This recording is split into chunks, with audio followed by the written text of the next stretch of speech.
ये एक बहुत बड़ा सवाल है। ब्रह्मांड बहुत विशाल है, तारों, ग्रहों और आकाश गंगाओं का एक अंतहीन सा फैलाव।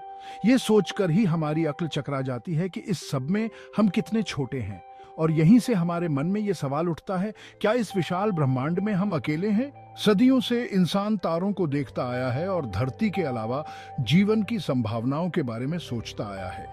एलियंस यानी दूसरे ग्रहों के प्राणी हमारी कल्पनाओं को हमेशा से ही मोहित करते रहे हैं।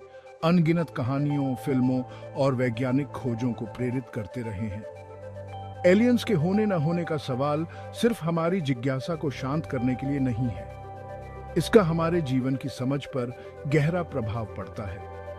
अगर हमें पता चलता है कि जीवन दूसरे ग्रहों पर भी अपने आप उत्पन्न हुआ है, तो इसका मतलब होगा कि जीवन कोई अनोखी घटना नहीं है, बल्कि ब्रह्मांड के नियमों का एक स्वाभाविक परिणाम है। दूसरे ग्रहों पर जीवन की खोज अज्ञात में एक यात्रा है, हमारे अस्तित्व के सबसे बड़े रहस्यों में से एक को उजागर करने की खोज। यह हमारे भीतर की उस इच्छा से प्रेरित है जो हमें खोजना, जानना और ब्रह्मांड में अपनी जगह को समझना चाहती है। जब हम रात में आसमान को निहारते हैं, तो हम ब्रह्मांड की विशालता का एक छोटा सा अंश ही देख पाते हैं। हमारी अपनी आकाशगंगा मिल्की वे में ही सैकड़ों अरबों तारे हैं और हर तारे के पास अपने ग्रह होने की संभावना है। और मिल्की वे तो अरबों खरबों आकाशगंगाओं में से एक है जो इस ब्रह्मांड में फैली हुई है। ब्रह्मांड का यह विशाल आकार बताता है कि जीवन, जैसा कि हम जानते हैं, कहीं और भी मौजूद हो सकता है।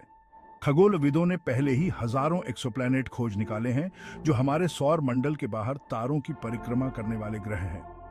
इनमें से कई एक्सोप्लैनेट अपने तारे के रहने योग्य क्षेत्र में स्थित हैं, जहां तापमान तरल पानी के अस्तित्व के लिए बिल्कुल सही है। पानी को जीवन के लिए जरूरी माना जाता है। दूसरे ग्रहों पर इसकी मौजूदगी से वहां जीवन मिलने की संभावना काफी बढ़ जाती है। इसके अलावा जीवन के निर्माण खंड जैसे कार्बनिक अणु इंटरस्टेलर अंतरिक्ष में पाए गए हैं, जिससे पता चलता है कि जीवन के लिए सामग्री हर जगह फैली हुई है। ब्रह्मांड की विशालता और रहने लायक वातावरण की प्रचुरता को देखते हुए यह नामुमकिन सा लगता है कि धरती ही एकमात्र ऐसा ग्रह है जहां जीवन है। अगर मान लें कि एलियन सभ्यताएं मौजूद हैं, तो उन्हें धरती पर आने के लिए क्या प्रेरित कर सकता है? वैज्ञानिक से लेकर अनिश्चित तक कई संभावनाएं सामने रखी गई हैं।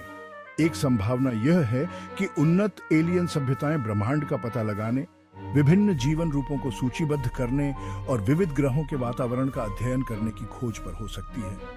धरती अपने समृद्ध जीव मंडल और अद्वितीय विकासवादी इतिहास के साथ निस्संदेह किसी भी अलौकिक खोजकर्ता के लिए रुचि का विषय होगी। एक और संभावना यह है कि एलियंस को अपने ग्रह पर संसाधनों के संकट का सामना करना पड़ रहा होगा और वे अपनी सभ्यता को बनाए रखने के लिए नए घरों या संसाधनों की तलाश कर रहे होंगे। धरती अपने प्रचुर पानी, खनिज संसाधनों और रहने योग्य जलवायु के साथ ऐसी सभ्यता के लिए एक आकर्षक लक्ष्य हो सकती है। कुछ सिद्धांतों का प्रस्ताव है कि एलियंस हमारा निरीक्षण करने, हमारे व्यवहार, संस्कृति और तकनीकी प्रगति का अध्ययन करने के लिए पृथ्वी का दौरा कर रहे होंगे।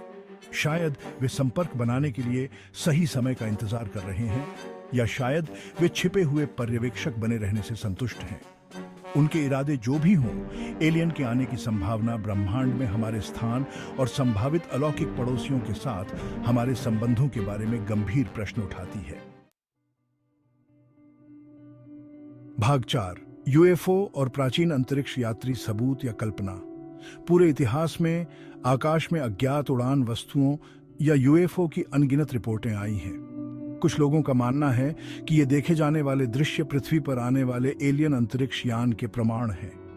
इस सिद्धांत के समर्थक अस्पष्टीकृत हवाई घटनाओं, आकाश में अजीब रोशनी और अजीबोगरीब रडार रीडिंग को अलौकिक गतिविधि के प्रमाण के रूप में इंगित करते हैं।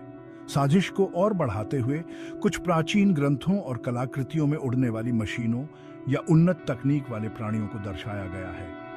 प्राचीन अंतरिक्ष यात्री सिद्धांत के समर्थकों का सुझाव है कि ये चित्र अतीत में एलियन संपर्क के प्रमाण हैं। उनका तर्क है कि एलियंस सदियों पहले पृथ्वी पर आए होंगे, जिससे मानव सभ्यता के विकास को प्रभावित किया गया।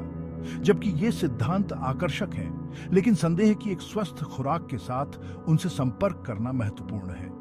यूएफओ देखे जाने की कई घटनाओं को गलत पहचाने गए विमान, मौसम की घटनाओं या धोखाधड़ी के लिए जिम्मेदार ठहराया जा सकता है। इसी तरह प्राचीन ग्रंथों और कलाकृतियों की व्याख्या अक्सर व्यक्तिपरक होती है और बहस के लिए खुली होती है। जबकि एलियन के आने की संभावना को निश्चित रूप से खारिज नहीं किया जा सकता है, लेकिन अटकलों या किस्सों के आधार पर निष्कर्ष पर कूदने के बजाय सत्यापन योग्य सबूतों और वैज्ञानिक जांच पर भरोसा करना महत्वपूर्ण है। भाग 5, करीबी मुठभेड़, एलियन से मुलाकात की कहानियां। यूएफओ देखे जाने के अलावा ऐसे कई लोगों के किस्से हैं जो दावा करते हैं कि अलौकिक प्राणियों के साथ उनकी नजदीकी मुलाकातें हुई हैं। ये किस्से दूर से देखे जाने से लेकर कथित अपहरण और एलियन संस्थाओं के साथ बातचीत तक के हैं। जो लोग अपहरण किए जाने का दावा करते हैं वे अक्सर अंतरिक्ष यान पर ले जाए जाने, चिकित्सीय जांच के अधीन होने और फिर घटना की कोई स्मृति के बिना पृथ्वी पर लौटने का वर्णन करते हैं। अन्य लोग व्यक्तिगत रूप से एलियंस का सामना करने की रिपोर्ट करते हैं। उनका वर्णन बड़े सिर, बादाम के आकार की आंखों और धूसर त्वचा वाले मानव जैसे आकृतियों के रूप में करते हैं। हालांकि ये कहानियां सम्मोहक हो सकती हैं, यह ध्यान रखना महत्वपूर्ण है कि इनका समर्थन करने के लिए कोई स्वतंत्र सत्यापन योग्य साक्ष्य नहीं है।